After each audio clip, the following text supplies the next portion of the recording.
En méditant sur les 7 déclarations de Jésus sur la croix, on ne peut rester indifférent face à la 4e de ces déclarations. On la trouve dans 2 évangiles, Matthieu et Marc. Marc nous confie le contexte.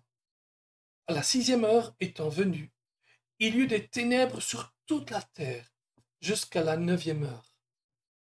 Et au bout de 3 heures d'agonie, Marc continue.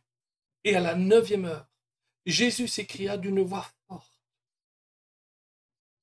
Eloi, Eloi, lama sabachthani. Ce qui signifie: mon Père, pourquoi m'as-tu abandonné?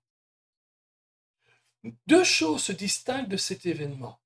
La profondeur des ténèbres qui recouvrent la terre de manière surnaturelle et le fait que ces mots ont été prononcés avec une telle émotion que les 2 évangélistes les ont laissés en araméen, la langue que Jésus parlait.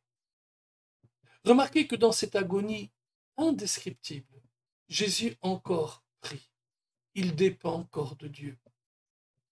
La 6e heure correspond à midi, la 9e à 3 heures de l'après-midi.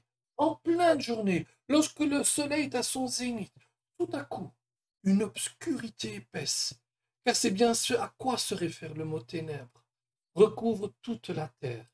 À ce moment-là, il est clair pour Jésus que le moment fatidique arrive. Dieu est en train de l'abandonner.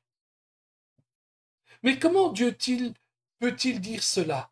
Comment est-ce possible que Dieu abandonne son Fils? Cette expression Eloi, Eloi, lama sabachthani vient directement du psaume 22, verset 1. C'est un psaume qui annonce une prophétie concernant le Messie. À la lecture complète de ce psaume, il est facile de comprendre l'agonie de Jésus, mais aussi son espérance.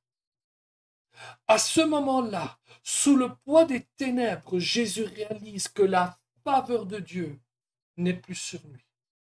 D'ailleurs, pour la première fois, il s'adresse à lui non plus comme à son Père, mais à Dieu.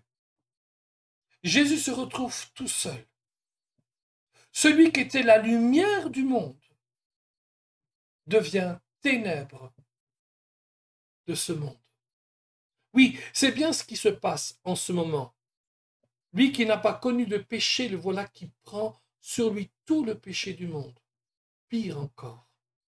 2 Corinthiens dit: il l'a fait devenir péché pour nous.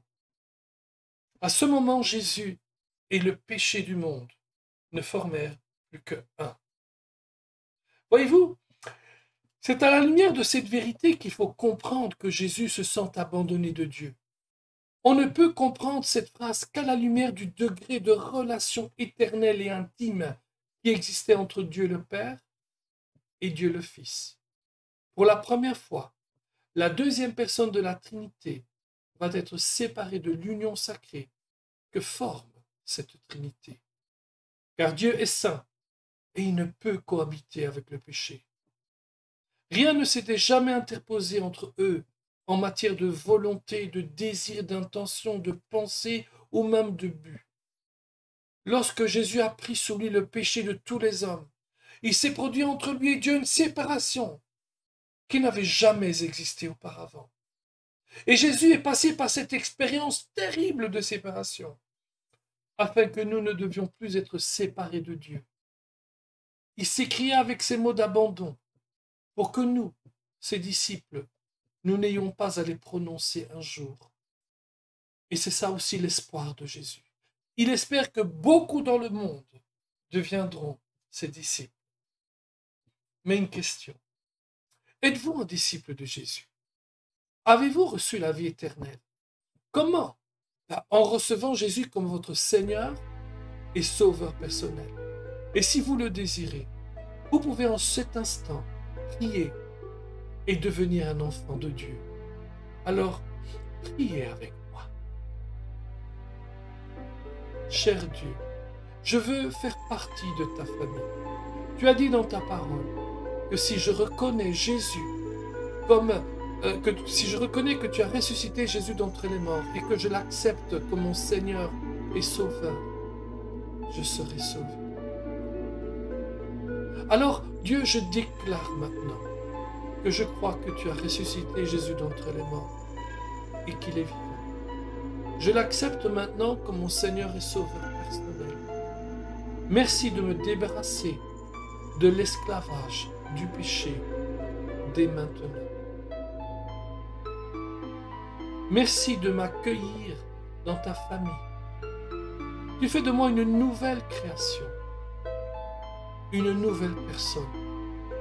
Je me détourne du diable pour suivre Jésus et Jésus seul. Je suis maintenant sauvé. Jésus est mon Seigneur. Jésus est mon Sauveur. Amen. Waouh, alléluia.